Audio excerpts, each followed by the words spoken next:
Dulu, mereka membuangku seperti sampah karena aku tak punya apa-apa. Kini, mereka mengemis di kakiku, tanpa menyadari bahwa akulah orang yang memegang kunci masa depan mereka. Assalamualaikum warahmatullahi wabarakatuh. Jumpa lagi bersama channel Layar Kehidupan. Semoga bunda semua dalam keadaan sehat. Dan jangan lupa subscribe channel ini, biar bunda nggak ketinggalan ceritanya.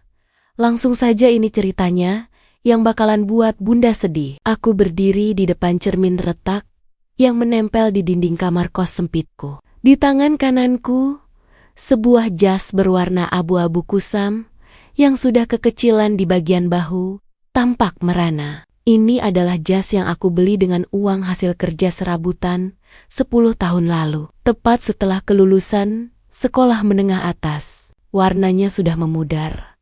Persis seperti kenangan-kenangan pahit yang coba kukubur dalam-dalam. Bram, apakah kamu yakin ingin melakukan ini? Tanyaku pada bayanganku sendiri. Suara notifikasi ponsel butut yang sengaja kupasang layar retaknya berbunyi nyaring. Di grup percakapan alumni, foto-foto mobil mewah dan jam tangan bermerek memenuhi layar. Reno, sosok yang dulu selalu merundungku, baru saja mengirimkan lokasi hotel berbintang 5, tempat reuni malam ini akan digelar. Ia menuliskan kalimat yang memancing tawa banyak orang. Ayo datang semua, jangan sampai ada yang beralasan tidak punya ongkos. Kalau perlu, aku jemput pakai mobil baruku. Aku tersenyum tipis. Mereka tidak tahu bahwa hotel tempat mereka akan berpesta adalah salah satu aset di bawah naungan perusahaan raksasa yang kupimpin. Aku sengaja melepaskan jam tangan seharga miliaran rupiah dari pergelangan tanganku dan meletakkannya di atas meja kayu yang sudah lapuk. Sebagai gantinya, aku mengenakan jam tangan plastik murah yang talinya sudah hampir putus. Malam ini, aku tidak datang sebagai pimpinan tertinggi abadi grup.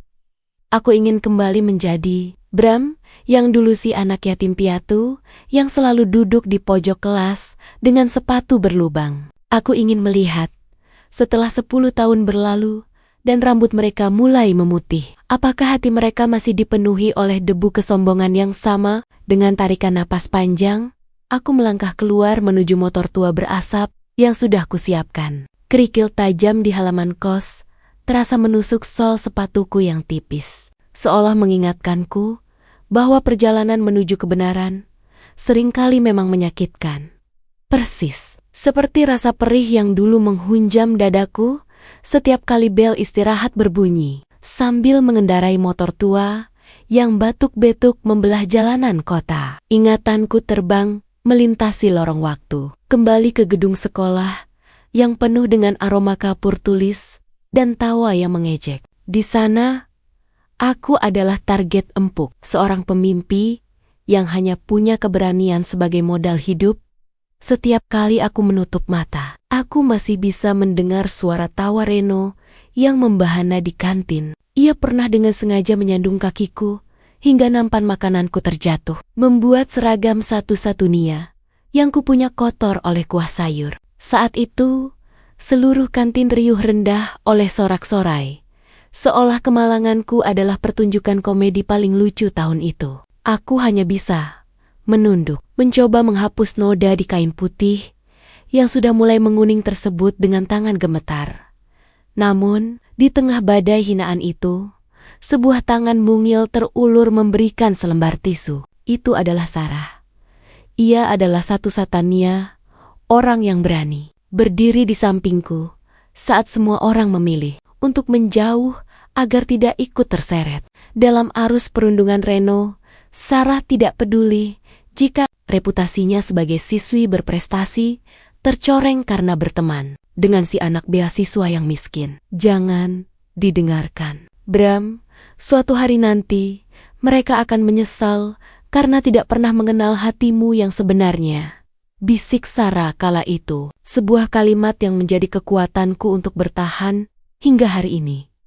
Kini, setelah 10 tahun berlalu, aku bertanya-tanya, apakah Sarah masih orang yang sama? Apakah ia tetap menjadi cahaya di tengah kegelapan? Ataukah Kerasnya dunia telah mengubah ketulusannya menjadi sekadar kenangan masa lalu. Saat lampu merah berganti hijau, aku memacu motorku lebih kencang, menantang angin malam yang mulai menusuk tulang, menuju tempat di mana topeng-topeng kemewahan akan segera disingkap. Aku menghentikan motor tuaku tepat di depan lobi hotel yang megah. Lampu kristal raksasa yang menggantung di lenggit-lenggit lobi tampak bersinar menyilaukan, seolah-olah sedang menertawakan penampilanku yang sangat kontras dengan kemegahan di hadapanku. Asap tipis masih mengepul dari knalpot motorku, menciptakan pemandangan ganjil di antara deretan mobil-mobil mewah yang terparkir rapi. Belum sempat aku mematikan mesin, seorang petugas keamanan dengan seragam tegak melangkah maju dengan wajah yang ditekuk. Ia melambaikan tangan dengan gerakan mengusir, seolah aku adalah noda yang mengganggu keindahan pemandangan hotelnya. "Maaf mas, kurir atau ojek dilarang berhenti di depan lobi utama. Silakan lewat pintu belakang dekat tempat sampah," ucapnya dengan nada dingin yang tidak menyembunyikan rasa jijik. Aku hanya tersenyum tenang, tetap duduk di atas jok motor yang sudah robek. "Saya tamu undangan reuni di dalam," jawabku singkat, sembari menunjukkan pesan digital di ponselku. Petugas itu tampak ragu, matanya menyisir dari ujung sepatuku yang kusam hingga kerah jas abu-abu yang pudar. Sebelum akhirnya ia mendengus pelan dan membiarkanku lewat dengan tatapan meremehkan. Aku melangkah masuk ke dalam aula besar dengan kepala tegak, meskipun setiap pasang mata yang berpapasan denganku tampak memberikan penilaian yang sama. Aku adalah orang asing di dunia mereka.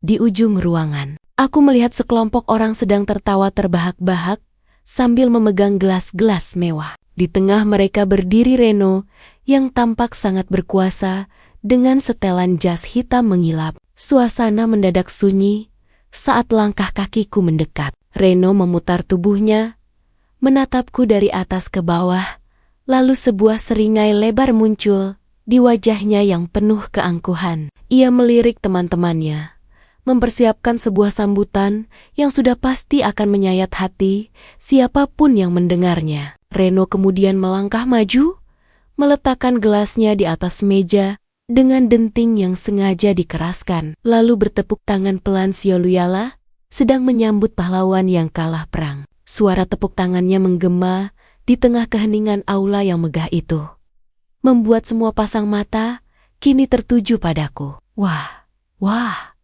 lihat siapa yang datang. Aku kira tadi ada tukang servis AC yang tersesat masuk ke hotel ini, ujar Reno dengan nada suara yang sengaja dikeraskan agar terdengar hingga ke sudut ruangan.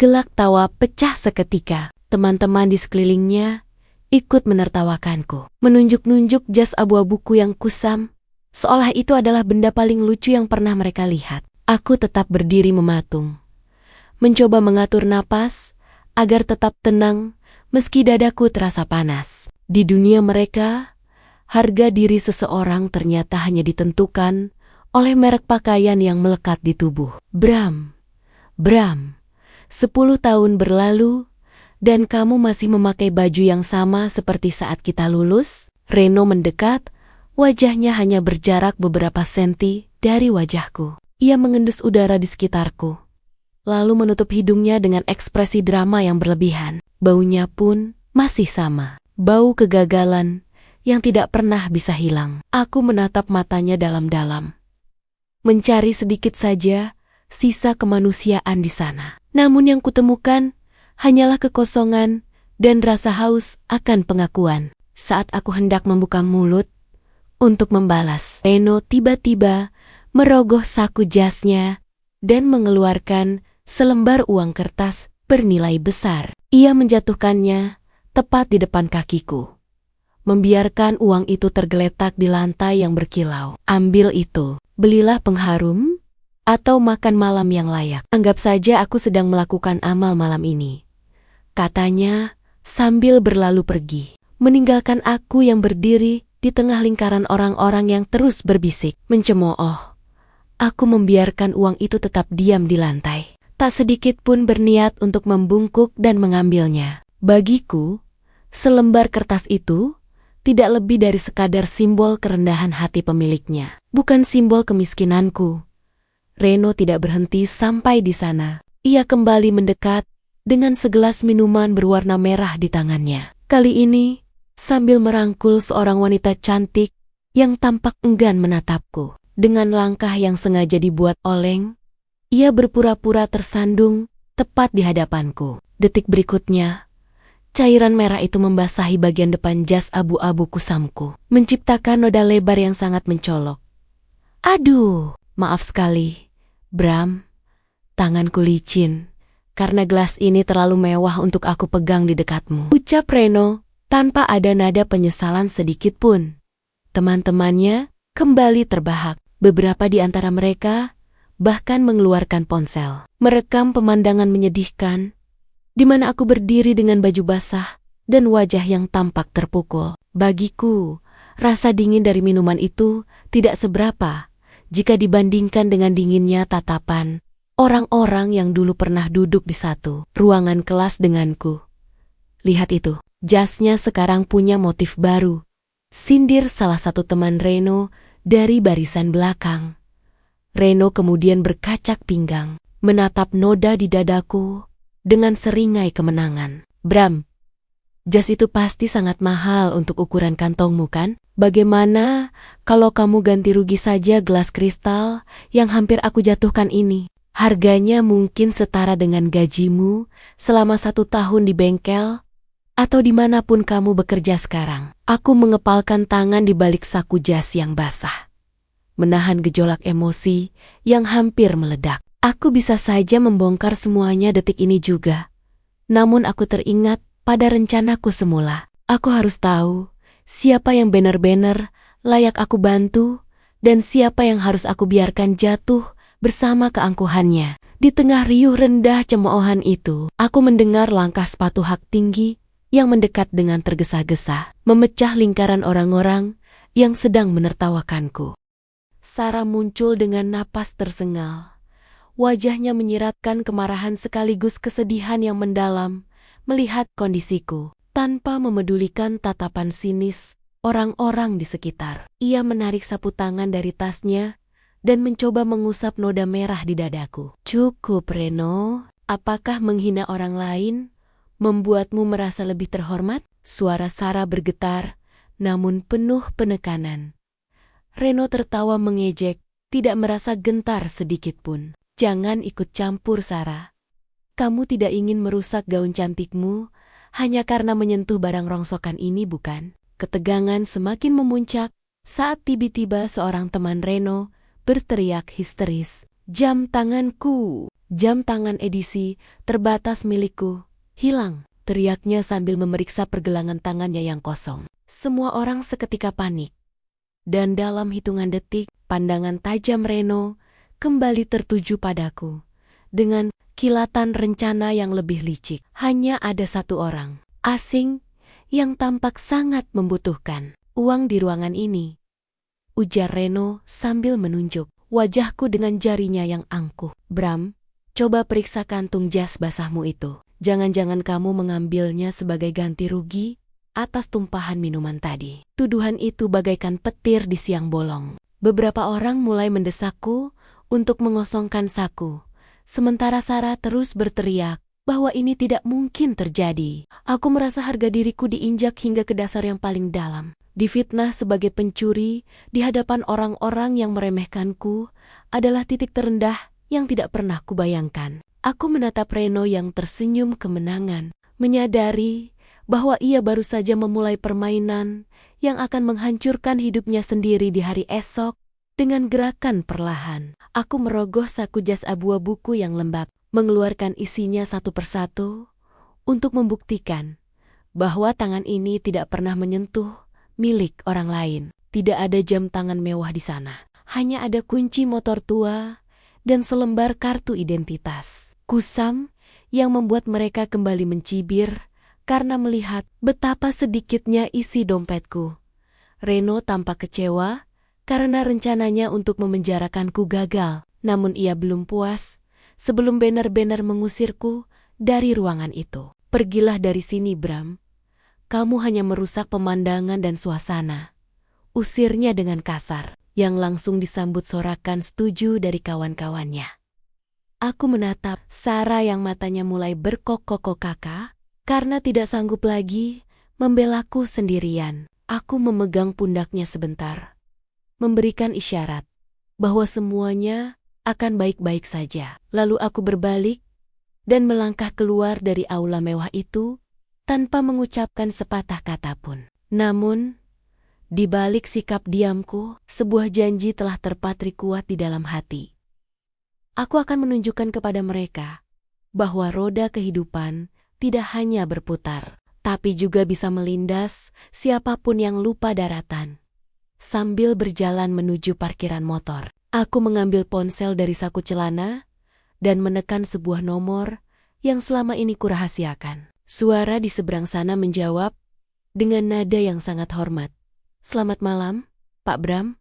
Ada yang bisa saya bantu?" Aku menatap bangunan hotel megah itu untuk terakhir kalinya malam ini. "Anto, batalkan semua rencana investasi kita untuk perusahaan keluarga Reno yang diajukan kemarin. Dan satu lagi, kirimkan jadwal pertemuan besok pagi dengan seluruh direksi hotel tempat reuni ini berlangsung. Aku ingin mereka tahu siapa pemilik sebenarnya yang baru saja diusir oleh petugas keamanan mereka sendiri." Kalimat itu kuucapkan dengan nada dingin, sedingin angin malam yang menyapu pelataran parkir saat aku menghidupkan mesin motor tuaku. Di dalam aula, pesta mungkin masih berlangsung dengan tawa yang pecah. Namun di luar sini, aku baru saja menarik tuas yang akan meruntuhkan seluruh dunia yang selama ini Reno banggakan. Pagi harinya, suasana di kantor pusat perusahaan keluarga Reno berubah menjadi mencekam. Reno,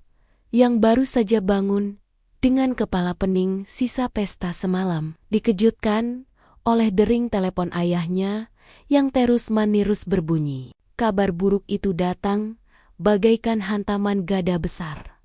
Abadi Group, investor tunggal yang menjadi harapan terakhir untuk menyelamatkan bisnis keluarga mereka dari kebangkrutan, secara mendadak membatalkan seluruh komitmen kerjasama. "Apa maksudmu, Ayah? Mereka tidak bisa melakukan itu secara sepihak," teriak Reno di ruang kerja ayahnya yang kini berantakan oleh tumpukan berkas hutang.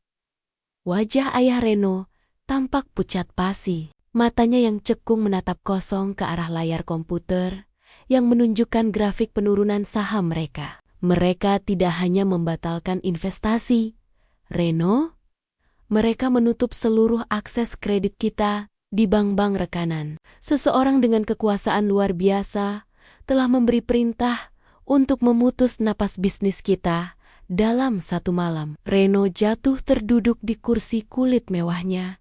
Tangannya gemetar hebat. Ia tidak tahu apa yang salah atau siapa yang telah ia singgung hingga berakibat sefatal ini. Di saat yang sama, ia melihat sebuah undangan pertemuan mendadak yang dikirimkan oleh pihak hotel tempatnya berpesta semalam. Undangan itu menyatakan bahwa pemilik baru hotel tersebut ingin bertemu dengan seluruh penyewa dan rekanan besar pagi ini juga. Dengan sisa keberanian yang ada, Reno merapikan jas mahalnya, mencoba menutupi kegelisahan yang mulai menggerogoti jiwanya. Ia yakin, jika ia bisa melobi pemilik baru hotel itu, mungkin ada jalan keluar untuk menyelamatkan muka keluarganya. Ia belum menyadari bahwa sosok yang akan ia temui adalah pria yang jasnya ia basahi dengan noda merah hanya beberapa jam yang lalu. Sebelum melangkah menuju hotel, Reno mencoba menghubungi teman satu gengnya, berharap koneksi mereka bisa memberikan sedikit titik terang, atau setidaknya pinjaman modal sementara. Namun, keajaiban teknologi bekerja lebih cepat dari yang ia duga. Berita tentang pembatalan investasi Abadi Group sudah tersebar di kalangan pengusaha muda, seperti api yang melahap padang rumput kering. "Halo Andi, aku butuh bantuanmu soal proyek yang kita bahas semalam," ucap Reno dengan suara yang dipaksakan terdengar tenang saat teleponnya akhirnya diangkat. Namun, jawaban di seberang sana tidak seperti biasanya yang penuh sanjungan. Maaf Reno, aku sedang sibuk. Lagi pula, aku baru dengar kalau perusahaan ayahmu sedang dalam pengawasan ketat. Sebaiknya kita tidak terlihat bersama dulu untuk sementara waktu. Klik. Sambungan diputus secara sepihak. Reno terpaku menatap layar ponselnya. Tidak percaya bahwa orang yang semalam tertawa paling keras saat ia menghina Bram, kini berbalik arah secepat kilat. Ia mencoba menghubungi teman lainnya. Namun hasilnya sama saja, ada yang tidak mengangkat. Ada yang beralasan sedang di luar negeri, bahkan ada yang langsung memblokir nomornya. Mereka yang semalam memujanya bak raja, kini menjauh, seolah Reno adalah wabah yang mematikan. Di tengah keputusasaan itu, hanya Sarah yang mengirimkan pesan singkat, bukan untuk menertawakan, melainkan untuk bertanya, apakah Reno baik-baik saja? Namun, ego Reno yang setinggi langit membuatnya mengabaikan perhatian tulus itu. Ia justru merasa marah karena hanya si wanita lemah itu yang peduli padanya di saat ia membutuhkan pengakuan dari kaum elit.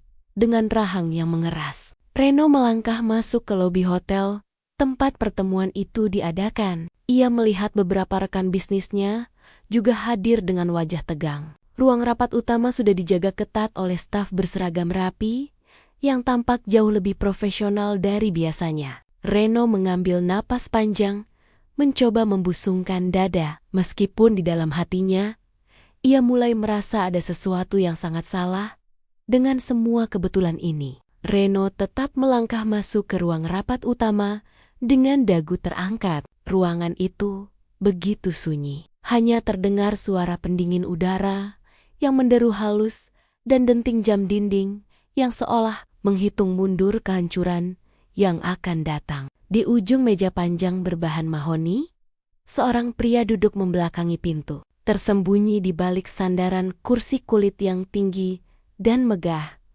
Reno mencoba berdaham untuk memecah keheningan yang menyesakkan itu. Selamat pagi, Pak. Saya Reno, dari perwakilan keluarga pemilik aset di kawasan ini. Saya datang untuk mendiskusikan kelanjutan kerjasama kita, ucapnya dengan nada bicara yang masih mencoba terdengar berwibawa, meski keringat dingin mulai membasahi pelipisnya.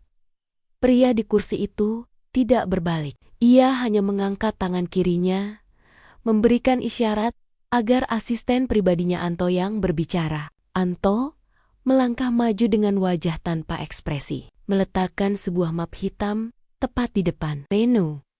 Di dalam map itu terdapat dokumen-dokumen yang menunjukkan bahwa seluruh piutang keluarga Reno telah dibeli oleh satu entitas tunggal. Pagi ini kami tidak datang untuk berdiskusi, Saudara Reno, ujar Anto dengan suara bariton yang tegas. Kami datang untuk memberitahukan bahwa mulai jam 12 siang nanti, seluruh fasilitas yang Anda gunakan di hotel ini akan dicabut. Pemilik kami tidak mengizinkan orang-orang dengan catatan integritas buruk berada di lingkungan bisnisnya. Reno terperangah, tangannya gemetar saat menyentuh dokumen itu. Siapa sebenarnya pemilik Anda? Mengapa dia sangat membenciku? Aku bahkan belum pernah bertemu dengannya, teriak Reno, mulai kehilangan kendali diri.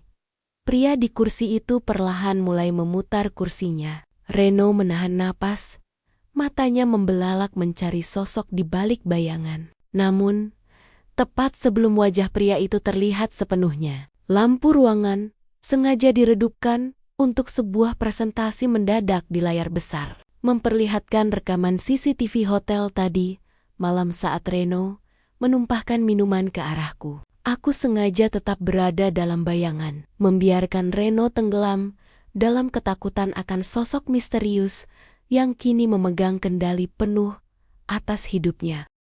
Di dalam kegelapan ruang rapat yang hanya diterangi cahaya remang dari layar besar, Reno menatap pantulan dirinya sendiri di monitor saat ia tertawa jemawa sambil menanjuk-nanjuk jas abu-abu kusamku. Wajahnya yang semula merah karena marah, kini berubah menjadi pucat pasi seperti kain kafan. Ini tidak mungkin. Hanya karena masalah sepele itu, Suara Reno tercekat di tenggorokan, hampir menyerupai bisikan putus asa.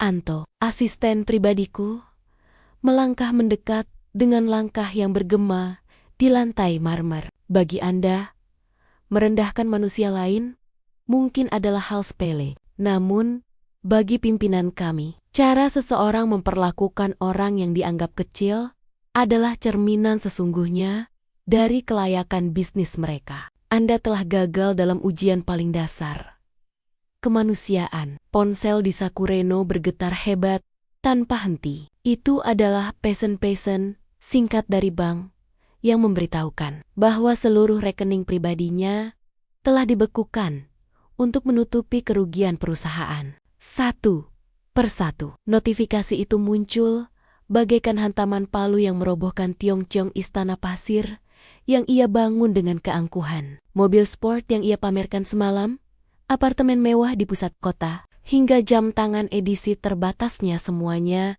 kini menjadi milik bank.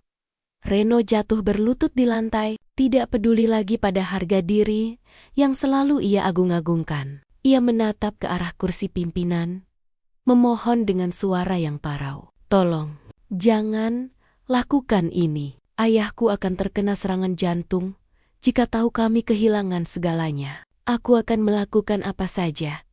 Aku akan meminta maaf pada orang itu. Tolong pertemukan aku dengannya. Aku yang masih duduk di balik bayangan hanya bisa menghela napas panjang. Melihatnya bersimpuh seperti itu tidak memberikan kepuasan yang aku bayangkan. Justru ada rasa iba yang muncul melihat betapa rapuhnya seseorang ketika topeng hartanya dilepas paksa. Namun, pelajaran ini belum selesai. Ia harus merasakan apa artinya berdiri di titik nol, tanpa dukungan dari siapapun, agar ia mengerti bahwa dunia tidak berputar hanya untuk melayaninya.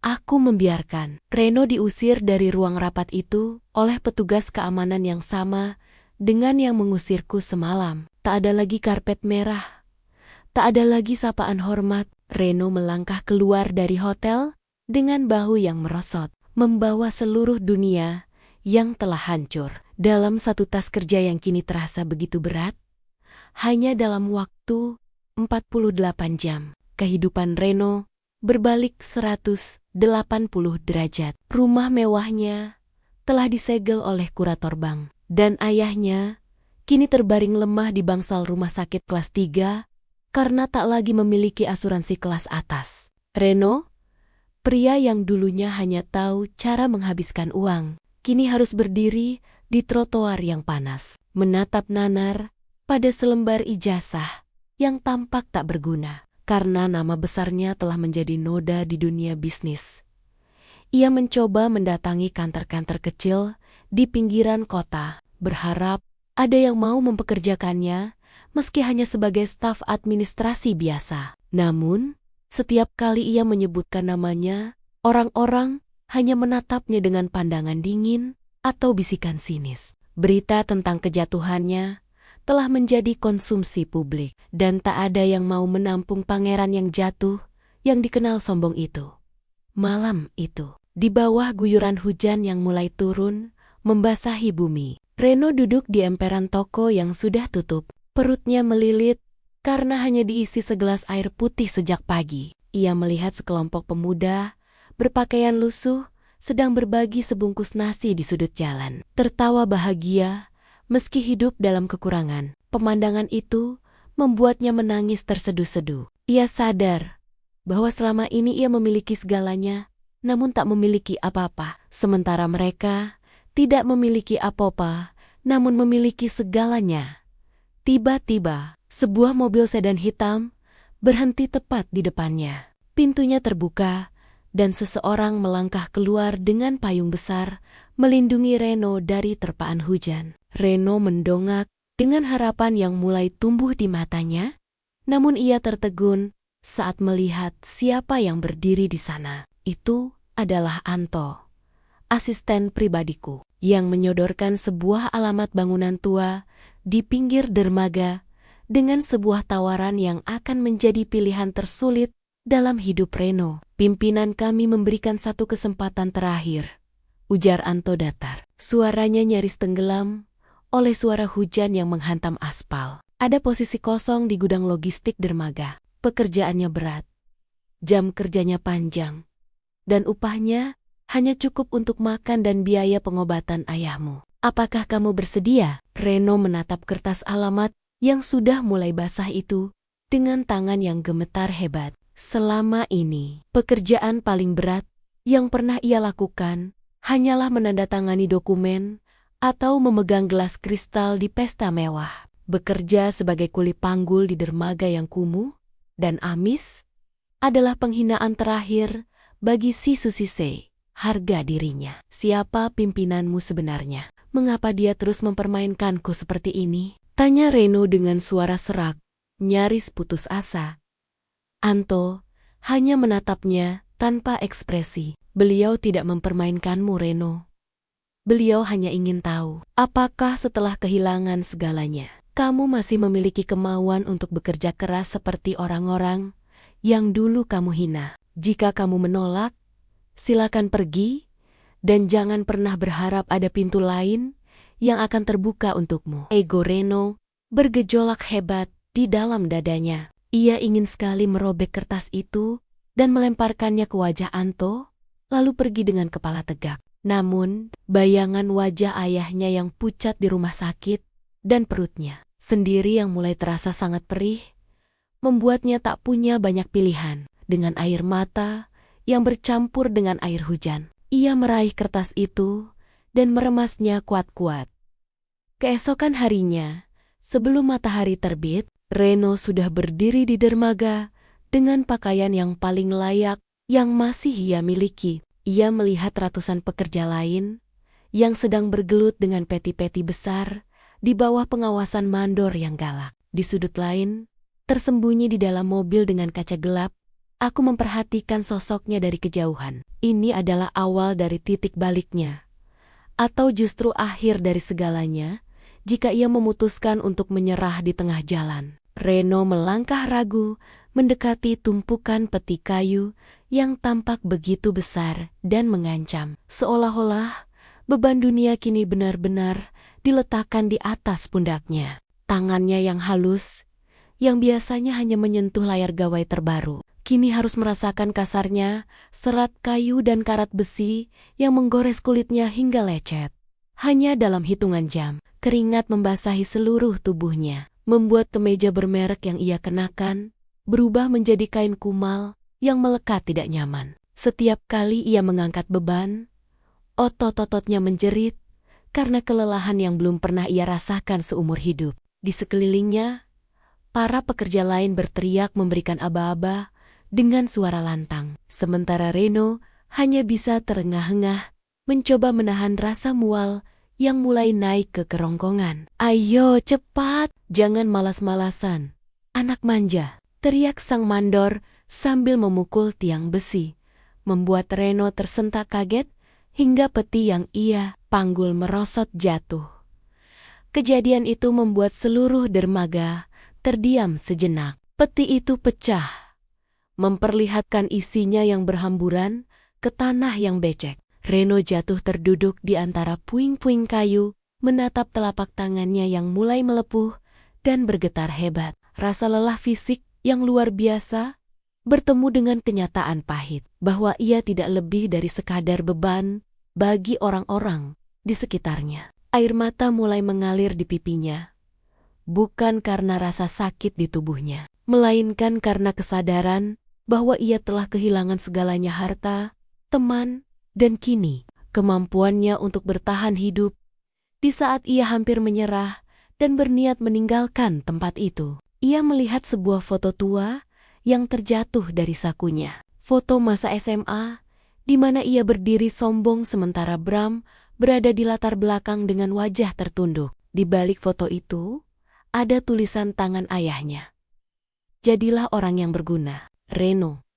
Kata-kata itu terasa seperti tamparan yang lebih keras dari pukulan mandor tadi, memaksanya untuk mengambil pilihan terakhir yang paling sulit, menelan egonya bulat-bulat, bangkit dari lumpur, dan meminta maaf kepada rekan kerjanya untuk mulai belajar dari awal. Reno menghapus air matanya dengan punggung tangan yang kotor, lalu berdiri dengan kaki yang masih gemetar. Ia membungkuk dalam-dalam di hadapan sang mandor dan pekerja lainnya. Sebuah pemandangan yang tak pernah terbayangkan akan dilakukan oleh seorang Reno yang dulu. Maafkan saya.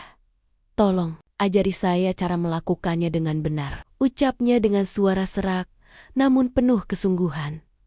Para pekerja yang semula memandangnya dengan benci, perlahan mulai luluh melihat ketulusan di mata pria yang kini sudah tak punya apa-apa itu. Salah satu buruh senior mendekat, menepuk bahu Reno, dan mulai menunjukkan teknik memanggul beban agar tidak melukai punggung. Hari demi hari berlalu, dan Reno tidak lagi mengeluh. Ia datang paling pagi, pulang paling akhir, dan menggunakan setiap rupiah upahnya untuk menebus obat-obatan. Ayahnya yang mulai menunjukkan tanda-tanda pemulihan. Sementara itu, di lantai teratas gedung Abadi Group, aku terus memantau setiap perkembangan Reno melalui laporan rahasia dari Anto. Aku melihat perubahan yang luar biasa. Keangkuhan yang dulu menutupi wajahnya kini berganti dengan garis-garis, ketegasan dan kerendahan hati. Reno tidak lagi memandang rendah orang lain, karena kini ia tahu bagaimana rasanya menjadi orang yang dipandang rendah. Aku memutar kursi pimpinanku, menatap matahari terbenam dari balik jendela besar kantor. Waktunya sudah hampir tiba. Ujian fisik dan mental yang kuberikan pada Reno telah membuahkan hasil yang lebih baik dari yang kuharapkan. Kini, saatnya bagiku untuk menyelesaikan babak terakhir dari sandiwara ini. Aku mengambil sebuah undangan resmi berbahan bludru, menuliskan sebuah lokasi pertemuan di sana, dan menyerahkannya pada Anto untuk dikirimkan kepada Reno kali ini. Bukan sebagai ancaman, melainkan sebagai sebuah undangan untuk menata kembali masa depan yang telah hancur. Reno menerima undangan itu dengan tangan yang kini kasar dan penuh kapalan. Buah dari kerja kerasnya di dermaga selama berminggu-minggu. Ia menatap logo emas Abadi Group dengan perasaan berkecamuk antara rasa takut akan sisa hukuman yang mungkin menantinya dan harapan tipis untuk sebuah pengampunan. Keesokan harinya, Reno tiba di lobi gedung pencakar langit itu dengan penampilan yang sangat sederhana namun rapi. Ia mengenakan kemeja lama yang telah ia setrika dengan hati-hati. Tak ada lagi aksesori mewah yang melekat. Hanya raut wajah yang kini tampak jauh lebih dewasa dan tenang. Saat ia melangkah masuk, tidak ada lagi petugas keamanan yang menghardiknya. Sebaliknya, para staf membungkuk hormat dan menuntunnya langsung menuju lift pribadi pimpinan. Pintu lift terbuka di lantai paling atas, memperlihatkan sebuah ruangan luas dengan pemandangan kota yang menakjubkan. Di sana, di balik meja kerja mahoni yang sangat besar, kursi pimpinan itu masih membelakanginya. Reno berdiri mematung di tengah ruangan, menghirup aroma kayu cendana yang menenangkan. Sementara jantungnya berdegup kencang seirama dengan langkah jarum jam. "Terima kasih sudah datang, Reno." Suara itu terdengar berat dan sangat akrab di telinganya. Pria di kursi itu perlahan memutar tubuhnya. Cahaya matahari senja yang masuk melalui jendela besar menyinari wajah pria itu, memperlihatkan sosok yang selama ini menghantui mimpi buruk Reno. Mata Reno membelalak, bibirnya bergetar, dan lututnya terasa lemas seketika. Di hadapannya, duduk dengan tenang dalam setelan jas yang sempurna, adalah pria yang jas abu-abunya ia nodai dengan cairan merah di malam reuni itu.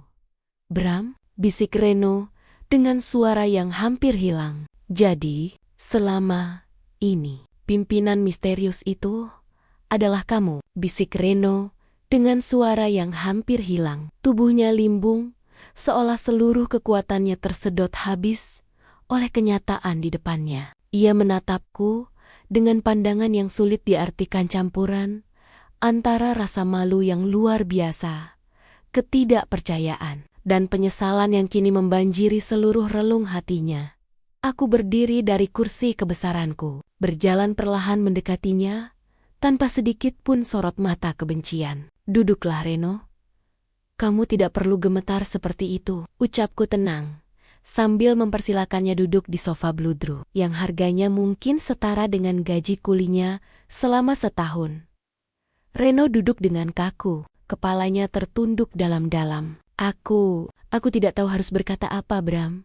Setelah semua yang aku lakukan padamu, setelah aku mempermalukanmu di depan semua orang, mengapa kamu justru memberiku kesempatan di dermaga itu?" Aku menatap jendela, melihat lampu-lampu kota yang mulai menyala satu persatu. Aku tidak melakukannya untuk membalas dendam dengan cara yang rendah. Reno, aku melakukannya karena aku ingin menyelamatkanmu dari dirimu sendiri. Harta bisa membuat orang buta, dan aku hanya ingin membantumu melihat kembali dunia dengan mata seorang manusia, bukan dengan mata seorang penguasa yang sombong. Suasana ruangan menjadi sangat emosional saat Reno mulai terisak pelan. Ia menceritakan bagaimana setiap beban yang ia panggul di dermaga terasa seperti dosa-dosa masa lalunya yang sedang ia tebus. Ia mengaku bahwa kehilangan harta adalah hal terbaik yang pernah terjadi padanya,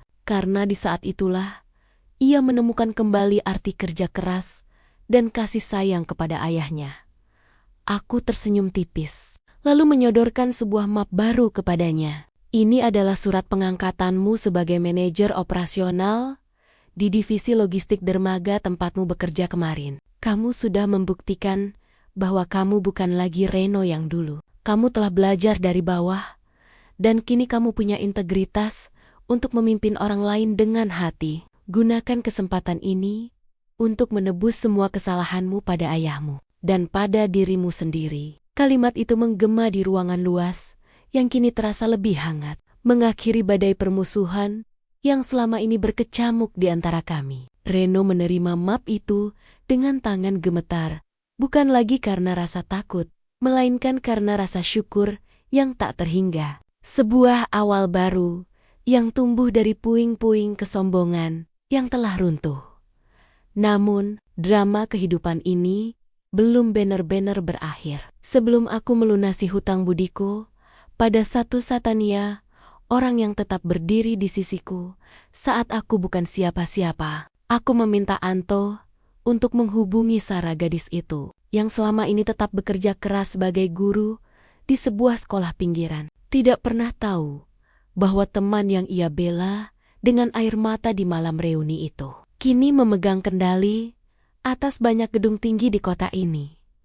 Sore itu, aku mengundang Sarah ke sebuah taman kota yang tenang, tempat yang dulu sering kami kunjungi saat masih mengenakan seragam putih abu-abu. Ia datang dengan penampilan sederhananya, namun senyumnya masih secerah 10 tahun yang lalu. Saat aku muncul dengan setelan jas rapi dan mobil hitam yang elegan, ia sempat tertegun dan melangkah mundur, seolah-olah ia sedang berhadapan dengan orang asing.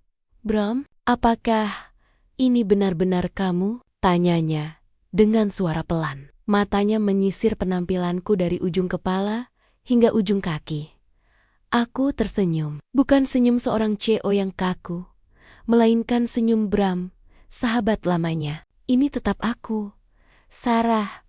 Bram, yang dulu kamu beri tisu saat seragamnya kotor karena kuah sayur." Air mata Sarah tumpah seketika.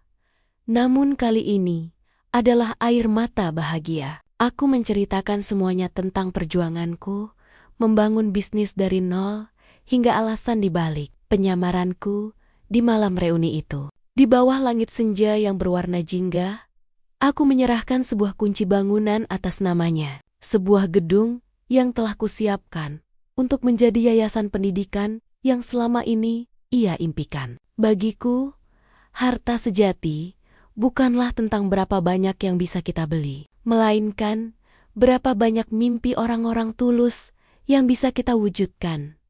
Namun, di sisi lain kota, di area dermaga yang berdebu dan bising, sebuah pertemuan tak terduga sedang menanti untuk menguji sejauh mana perubahan hati yang telah dialami oleh Reno sebagai manajer operasional baru. Reno tidak lagi duduk manis Di balik meja kaca, ia turun langsung ke lapangan dengan rompi proyek, memastikan setiap alur logistik berjalan tanpa ada buruh yang tertindas.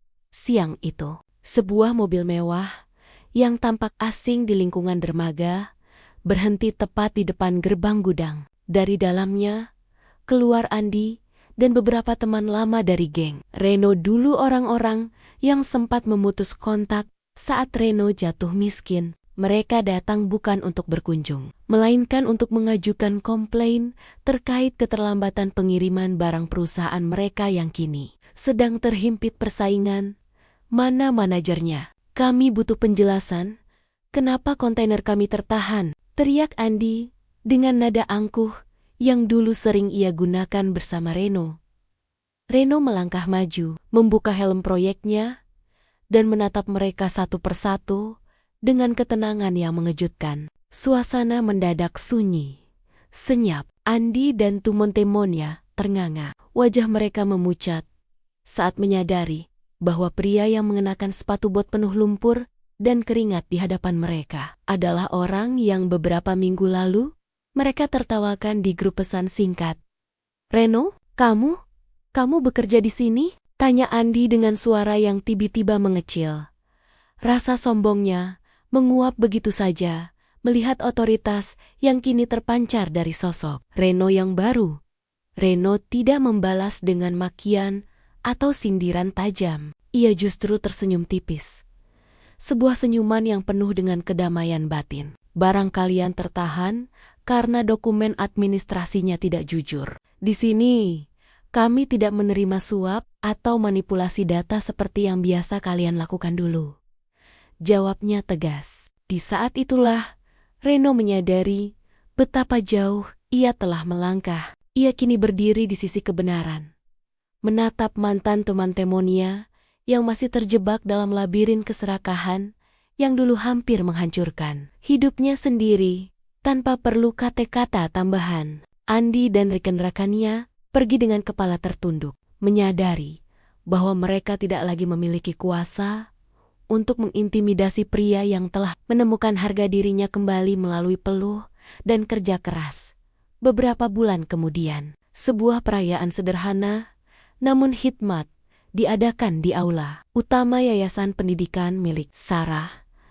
Gedung itu kini telah bertransformasi menjadi tempat belajar bagi anak-anak kurang mampu. Persis seperti yang Sarah impikan. Aku berdiri di pojok ruangan, memperhatikan keramaian itu dengan perasaan lega yang luar biasa. Di tengah ruangan, Sarah sedang tertawa bersama murid-muridnya. Sementara di sudut lain, Reno tampak sedang berbincang akrab dengan ayahnya yang sudah bisa berjalan menggunakan tongkat. Wajah sang ayah memancarkan kebanggaan yang belum pernah terlihat sebelumnya.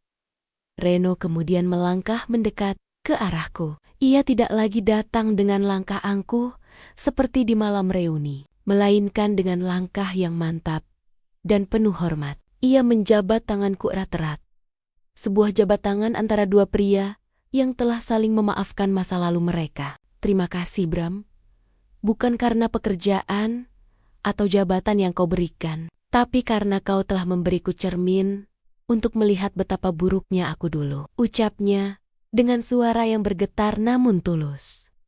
Aku menepuk bahunya, menatap ke arah jendela besar di mana matahari mulai terbenam, menyisakan cahaya keemasan yang indah di cakrawala. Kita semua hanyalah manusia yang sedang belajar. Reno, terkadang kita harus jatuh ke tempat yang paling gelap untuk bisa menghargai sekecil apapun cahaya yang datang. Sarah pun bergabung bersama kami, melengkapi lingkaran kecil persahabatan yang kini benar-benar murni, tanpa ada sekat status sosial. Di dalam gedung yang dulu hanyalah bangunan tua ini, kami menyadari bahwa balas dendam terbaik bukanlah dengan menghancurkan lawan, melainkan dengan mengubah musuh menjadi kawan. Selesai.